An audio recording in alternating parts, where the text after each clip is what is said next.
Bihar board कक्षा 9 का प्रश्नावली 1.1 में प्रश्न संख्या 1 है। क्या शून्य एक परिमेय संख्या है? इसे p बटा q के रूप में लिख सकते हैं, जहां p और q पूर्णांक है और q बराबर नॉट जीरो। तो आइए इस सवाल को हल करते हैं।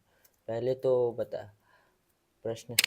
आप लोगों को बता दें कि p अपन q में वही लिखा सकता है जिसे संख्या रेखा पर प्रदर्शित किया जा सके। प्रश्न संख्या 1, p बटा q के रूप में लिखने का मतलब है जो संख्या रेखा पर सूचित हो सके उसे p बटा q के रूप में लिख सकते हैं, जिसे परिमेय संख्या भी कहते हैं। तो 0, ये 1 हो गया, ये 2 हो गया, ये भी -1 हो गया, ये -2 हो गया। ये क्या है? ये है संख्या रेखा, ये संख्या रेखा। अब आप बताइए, अब आप कहेंगे कि 0 संख्या रेखा पर है, तो हाँ, 0 एक परिमेय संख्या है। अब आप पूछेंगे कि कैसे परिमेय संख्या है, तो आप बताएंगे क्योंकि इसे संख्या रेखा पर सूचित किया जा सकता है।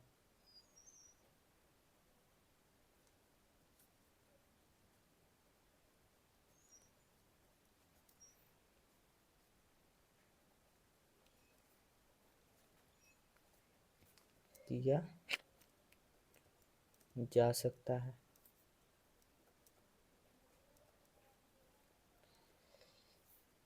कैसे?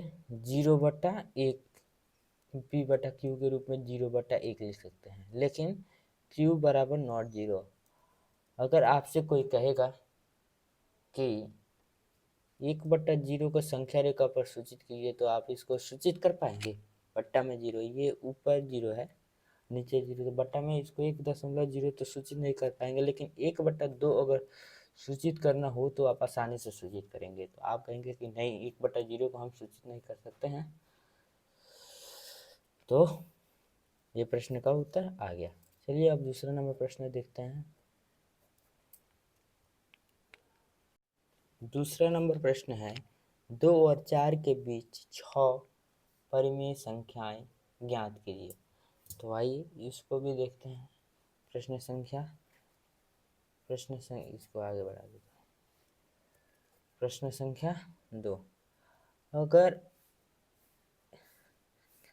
अगर अंक में पूछेगा, मतलब 3, 9, 120, 23, 230 ऐसा पूछेगा, और इस टाइप में, तो इस टाइप का जो भी सवाल आएगा इस टाइप में पूछेगा, तो जितना संख्या पूछेगा, जैसे 6 पूछ रहा है, 6, तो उसमें 1 जोड़ देंगे तो कितना हो जा रहा है? 7।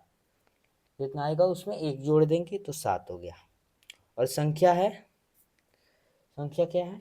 देखिए, संख्या है 3 और 4, 3 और 4 है, तो 3, ये जो संख्या आएगा उसको आप लोग बट्टा में लिखेंगे, ठीक है, और कोमा डाल सकते हैं, ठीक है। और 4 लिखेंगे और इस संख्या को बट्टा में डाल देंगे, ठीक है, हो गया। अब सिर्फ आप कहेंगे कि सिर्फ नीचे ही, नहीं, सिर्फ नीचे नहीं, अब इस संख्या को जो आएगा इसको बट्टा में डाल दिए और इसी संख्या को ऊपर में गुना कर देंगे, ठीक है, दोनों बगल। तो कितना आ रहा है? 7 त्रिका 21/7 और 7 चौक 28/7। अब इसके बीच में आप 6 परिमेय संख्या आसानी से लिख सकते हैं। कैसे? अब इसके बीच में हो जाएगा 22/7, 23/7, 24/7, 25/7, 26/7, 2 4 5, 27/7। आशा करता हूँ ये प्रश्न भी आप लोगों को समझ में आई होगी। आइए तीसरा नंबर प्रश्न देखते हैं। तीसरा नंबर सवाल देखते हैं। तीसरा नंबर सवाल है, 3/5 और 4/5 के बीच 5 परिमेय संख्या ज्ञात कीजिए। तो इसको निकालने के लिए प्रश्न संख्या 3, 3/5 और 4/5, इसमें 5 परिमेय संख्या, 20 का 5 परिमेय संख्या ज्ञात करना है। तो आप देखिए दोनों, अगर इस टाइप का कोई सवाल आएगा, इस टाइप का, इनके बीच जितने भी परिमेय संख्याएं निकालनी है, तो आप देखेंगे कि इन दोनों में जो इसको अंश कहते हैं, ऊपर वाले को क्या कहते हैं, अंश, और नीचे वाले को हर। तो आप देखेंगे कि इन दोनों का हर समान है, दोनों का हर क्या है, समान। तो कितना कितना संख्याएं निकालनी है, जैसे पिछले वाले में जितना निकालनी थी, 6 निकालनी थी, तो एक जोड़े थे, उसी तरह इसमें कितनी संख्या निकालनी है, 5। तो 5 में कितने जोड़ देंगे, 1, कितना हो जाएगा, 6। ठीक उसी तरह 3/5 में यहाँ पे जो 7 था, वो यहाँ पर 3 के नीचे कुछ नहीं था तो 1 था, इधर 1 गुणे 7 तो 7 आ गया। तो इसमें भी 7 6 से गुणा करेंगे और इसमें भी 6 से गुणा कर देंगे, फिर कोमा 4/5 इंटू इसमें भी 6 से गुणा कर देंगे और इसमें भी 6 से गुणा करेंगे, तो कितना हो जाएगा, 18/30 कोमा 24/30। और इनके बीच आप 5 परिमेय संख्या आसानी से निकाल सकते हैं, जैसे कि 19/30, 20/30, 21/30, 22/30, 23/30। आप जब भी देखेंगे नीचे का हर समान हो और जितनी संख्या निकालनी है, तो उसमें 1 जोड़ के और ऊपर नीचे गुणा कर देंगे।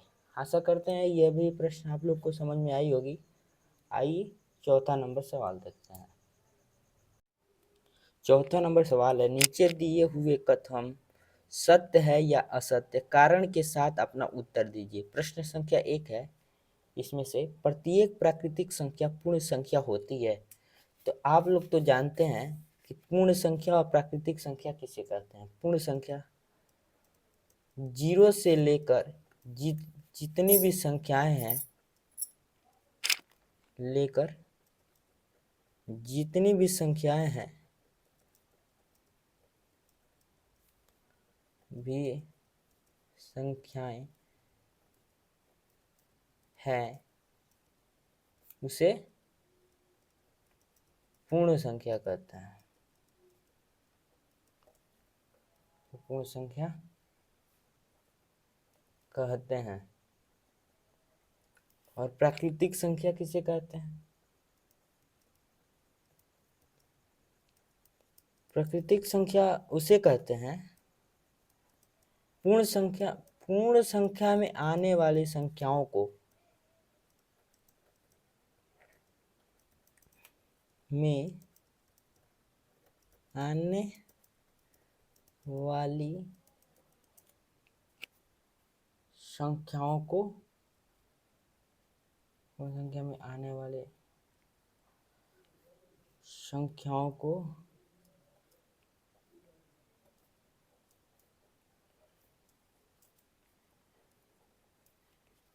प्राकृतिक संख्या कहते हैं।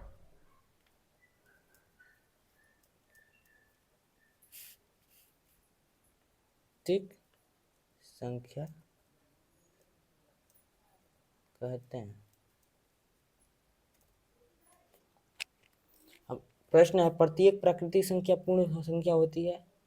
प्रश्न 1 नंबर है, तो आप कहेंगे हाँ,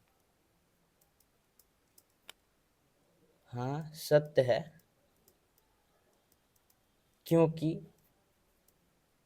अब किस लिए सत्य है, कारण भी लिखना है। क्योंकि पूर्ण संख्या में सभी प्राकृतिक संख्याएं शामिल है। पूर्ण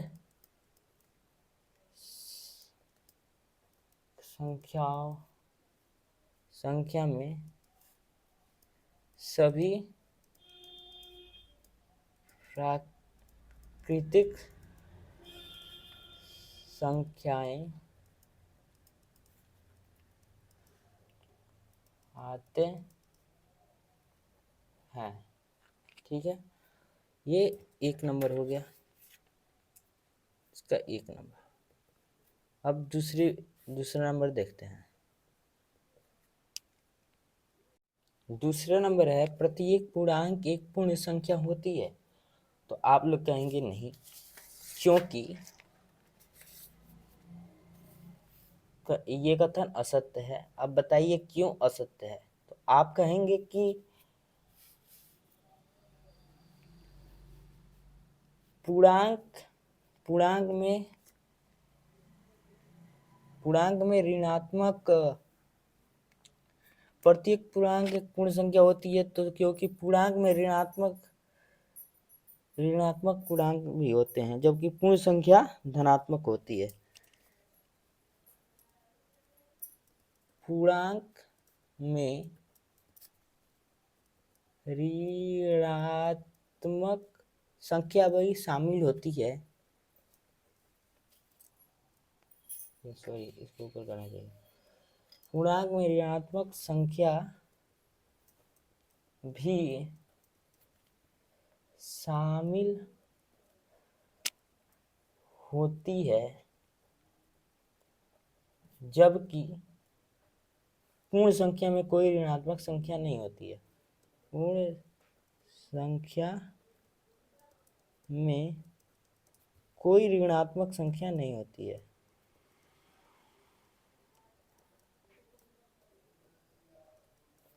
संख्या नहीं होती है। ठीक है, चलिए अब तीसरे प्रश्न की ओर, इसमें चौथा का तीसरा देखते हैं। प्रश्न संख्या इसमें 3 है, प्रत्येक परिमेय संख्या एक पूर्ण संख्या होती है। तो आप कहेंगे नहीं, क्यों नहीं होती है। आप असत्य लिखेंगे, क्यों असत्य होती है। क्योंकि परिमेय संख्या में अन्य कई प्रकार की संख्याएं आती हैं। परिमेय संख्या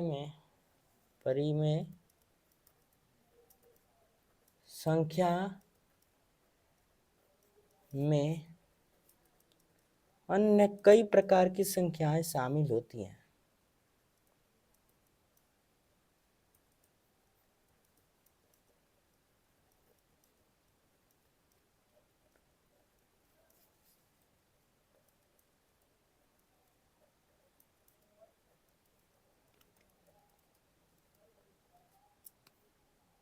जिनको पूर्ण संख्याओं के जैसा प्रदर्शित नहीं किया जा सकता। परिमेय संख्या में अन्य कई प्रकार की संख्याएं शामिल होती हैं, जिनको पूर्ण संख्या के रूप में प्रदर्शित नहीं किया जा सकता।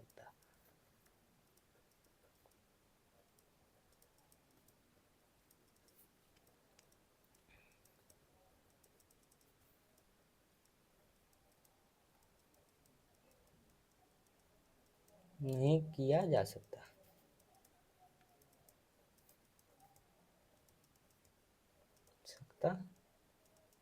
है। ऐसा करते हैं, सभी प्रश्न आपको समझ में आई होगी। मिलते हैं नेक्स्ट वीडियो में, तब के लिए जय हिंद।